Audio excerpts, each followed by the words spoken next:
नमस्कार, स्वागत है आपका द फोर्थ स्टेट यूट्यूब मंच पर। मेरा नाम है रविंद्र सिंह शौरान और पंजाब की राजनीति में, देश की राजनीति में भयंकर भूचाल आ गया है। 10 में से 7 राज्यसभा सदस्य आम आदमी पार्टी को छोड़कर कांग्रेस पार्टी में जाने की घोषणा कर चुके हैं। हमारे साथ इस पूरे मसले पर बातचीत करने के लिए सुशील मानव जुड़े हैं। वरिष्ठ पत्रकार हैं, द प्रिंट में सेवाएं दे रहे हैं। सर नमस्कार, बहुत-बहुत स्वागत है सर। जी नमस्कार, बहुत बहुत धन्यवाद आपका मुझे इस मामले में बात करने के लिए। सर ये इतनी बड़ी खबर आ गई है और इसका मैं तो बस ये जानना चाहूंगा, इसका केजरीवाल के राजनीतिक भविष्य पर क्या असर है, और दूसरी बात, पंजाब में इसका क्या असर होगा, क्योंकि उनको तो रिजाइन भी करना नहीं है। जी देखो, केजरीवाल को देखा जाए तो एक के बाद एक करके कई झटके केजरीवाल को लग रहे हैं। अभी पिछले दिनों हमने देखा कि केजरीवाल ने खुद जा करके दिल्ली हाई कोर्ट में जस्टिस स्वर्णकांता शर्मा की अदालत में बहस की कि वो चाह रहे थे कि रिफ्यूज़ल के लिए उन्होंने एप्लीकेशन लगाई थी और उसमें बहुत उसके वीडियोस भी सोशल मीडिया पे वायरल हुए, जिसमें उन्होंने जो जो दलीलें दी इस पक्ष में, अपने पक्ष में।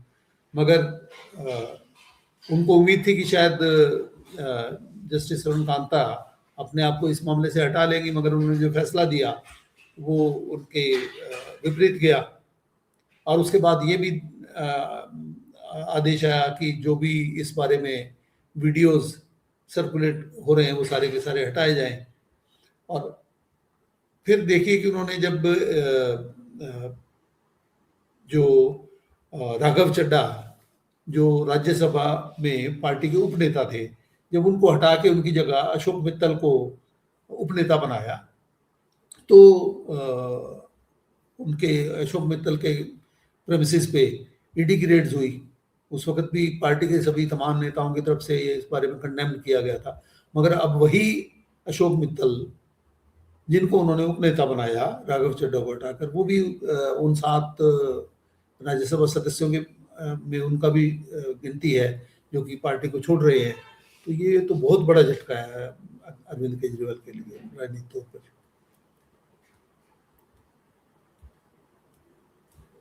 सर इसका राज्यसभा में तो बड़ा असर पड़ेगा, इक्वेशंस बिल्कुल बदल जाएंगी, उन पर अपन बाद में बात करते हैं। पहले मैं पंजाब की पॉलिटिक्स पर जानना चाह रहा हूँ, क्योंकि ये अधिकांश जो सांसद थे वो पंजाब से आए हैं। जी जी। अब हरभजन मान का तो खैर कोई ज्यादा बड़ा पॉलिटिकल कद है नहीं, लेकिन राघव चड्ढा वहां पर, हरभजन मान नहीं, हरभजन सिंह, जो जी माफ कीजिएगा, हरभजन सिंह, क्रिकेटर हरभजन सिंह का तो कुछ है नहीं ज्यादा। तो कितना असर इसका आप राजनीतिक तौर पर देख रहे हैं? क्या पंजाब में इसका नुकसान होगा या को सिंपैथी मिलेगी, क्या दिख रहा है? देखिए, अगर हम क्रिकेटर हरभजन सिंह की बात करें तो आम आदमी पार्टी ने जब उनको राज्यसभा में भेजने का निर्णय लिया तो ऐसे ही नहीं लिया, क्योंकि वो पंजाब के एक पॉपुलर फिगर हैं। पंजाब से वो खेलते हुए देश के लिए खेले और उसके बाद आईपीएल में खेले और एक बहुत भारतीय प्रमुख स्पिन गेंदबाजों में उनका नाम आता है। तो वो ठीक है कि राजनीतिक तौर पे बेशक उनका नाम नहीं हो, बट वो एक पॉपुलर फिगर है पंजाब के अंदर, लोग उनको पसंद करते हैं। और रही बात जो दूसरे लोग जो पंजाब से चुने गए थे, अब वो अशोक मित्तल हैं, जैसे आपके साहनी हैं, विक्रम साहनी, ये सब पंजाब से हैं। ऑफ कोर्स इसका पंजाब की राजनीति पे बहुत भारी असर पड़ेगा। अब किस तरह का असर पड़ेगा वो आने वाला समय बताएगा, क्योंकि अगर लोगों में ये मैसेज जब जाता है कि इस पे भी डिपेंड करेगा कि आम आदमी पार्टी इसको किस तरीके से पेश करती है लोगों के बीच में जाके, क्योंकि कई बार ये काउंटर प्रोडक्टिव भी हो जाता है कि अगर आप एक पार्टी के नेताओं को तोड़ते हैं और वो भी इलेक्शन के इतने नजदीक, क्योंकि इलेक्शन तो वहां पे मुश्किल से 10 महीने पहले है, रह गए हैं पंजाब के इलेक्शन को ना। फरवरी की उनकी जो है वो इलेक्शन की जो एक टेंटेटिव तारीख है। तो ये दो तरफी धार, जो कहते हैं दोनों तरफ की धार वाली तलवार है। इसका बीजेपी को फायदा भी हो सकता है, इसका नुकसान भी हो सकता है। ये समय बताएगा कि इसका क्या असर पड़ेगा आने वाले समय में। आम आदमी पार्टी ने कहा है कि ये जो हुआ है वो घटनाक्रम, उसके बाद बोला है कि भई ये बीजेपी ने जो है हमारी पार्टी को तोड़ने की साजिश थी और बीजेपी वो कई दिन से कर रही थी। अमित शाह का हाथ इसके पीछे है, तो उसकी वजह से ये पूरा कहानी बनी। तो अमित शाह पंजाब के चुनाव को जीतने के लिए, उस पर असर डालने के लिए ये सब कर रहे हैं, इस तरह का आरोप है आम आदमी पार्टी। आपका क्या कहना है सर?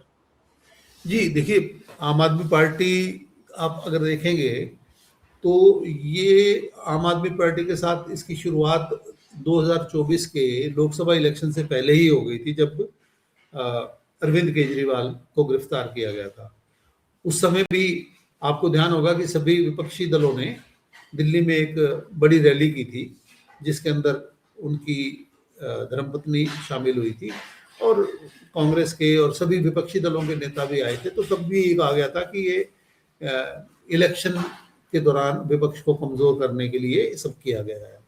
और अब भी क्योंकि पंजाब में चुनाव हैं और अब आप देखिए कि अरविंद केजरीवाल हालांकि उसमें लिकर स्कैम वाले मामले में निचली अदालत से तो वो डिस्चार्ज हो चुके हैं, मगर अब जो है उनके खिलाफ जो अपील की गई है वो पेंडिंग है हाई कोर्ट के अंदर, जिसके अंदर उन्होंने जस्टिस वरुण कांता शर्मा के लिए वहाँ पे एप्लीकेशन लगाई थी कि वो अपने आप को इस केस से हटा लें। उसके उन्होंने कई कारण गिनाए थे, तो अब वो भी उनकी रिजेक्ट हो गई है। तो इसमें कोई संदेह नहीं है कि जो आम आदमी पार्टी अगर ये सोचती है कि उनको चुनाव से पहले कमज़ोर करने के लिए ये कोशिश की गई है, तो उनका सोचना ऐसा गलत नहीं होगा मेरे हिसाब से। संजय सिंह कुछ बोल रहे हैं, अभी सुनाता हूं सर। समाज से आने वाली महिलाओं को 1,500 रुपए और माताओं बहनों को हर महीने 1,000 रुपए उनके खाते में पहुंचाने का काम करती है। और इतना ही नहीं, पंजाब के किसी भी व्यक्ति को कोई गंभीर से गंभीर बीमारी हो जाए 10 लाख रुपए तक का इलाज मुफ्त में कराने का काम करती है।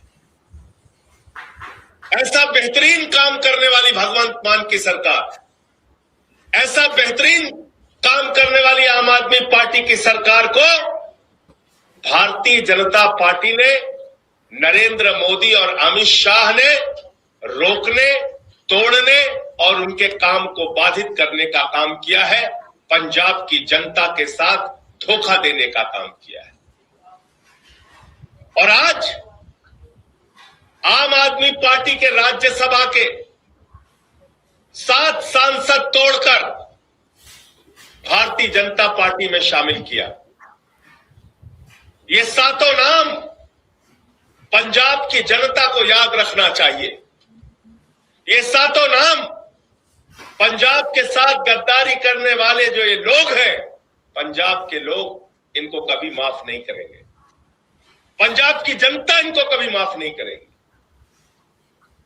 आप बताइए, राघव चड्ढा को पार्टी ने विधायक बनाया, सांसद बनाया,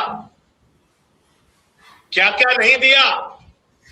पंजाब के लोगों ने, पंजाब की जनता ने कितना प्यार दिया, राज्यसभा में पहुंचाया। आप भारतीय जनता पार्टी की गोदी में पहुंच गए। वैसे दिया तो बहुत सर राघव चड्ढा को। देखिए, वही बात जो मैं आपसे पहले कह रहा था कि इस घटनाक्रम का राजनीतिक असर क्या होगा, ये उस चीज पे काफी डिपेंड करेगा कि आम आदमी पार्टी इस घटना को लेके लोगों के बीच में क्या लेके जाती है, क्या कहती है। और वही उन्होंने शुरुआत की है कहने की कि हमारी पार्टी को कमजोर करने की कोशिश। अब आप ये देखिए ना कि राघव चड्ढा वो व्यक्ति हैं जो एक समय में पंजाब के डी फैक्टो चीफ मिनिस्टर कहे जा रहे थे। राघव चड्ढा लगातार चंडीगढ़ में रह रहे थे और मुख्यमंत्री के बिहाफ पे ये माना जा रहा था, वो मीटिंगें ले रहे थे और ये कहा जा रहा था कि मुख्यमंत्री के बिहाफ पे निर्णय वही लेते हैं। और वो राघव चड्ढा पार्टी को छोड़ रहे हैं। और देखिए मतलब कितना बड़ा ये घटना, आप इसको देखिए। अब मैं जैसे पहले भी कहा ना कि ये जो इसकी शुरुआत होती है जब इन्होंने पार्टी ने राघव चड्ढा को पार्टी के उप नेता के पद से हटाकर उनकी जगह अशोक मित्तल को बनाया। अगर वो ये स्टेप नहीं लिया होता पार्टी ने तो मुझे नहीं लगता कि इतनी जल्दी ये सब चीजें होती। ट्रिगर इसका वही साबित हुआ। चलिए सर, बहुत धन्यवाद। आने वाले वक्त में हम लोग देखेंगे पंजाब की दिलचस्प राजनीति को बड़े करीब से, आपकी आंखों से, आपके विचारों से। बहुत धन्यवाद सर, अपने वक्त दिया। Thank you very much sir. नमस्कार सर। नमस्कार।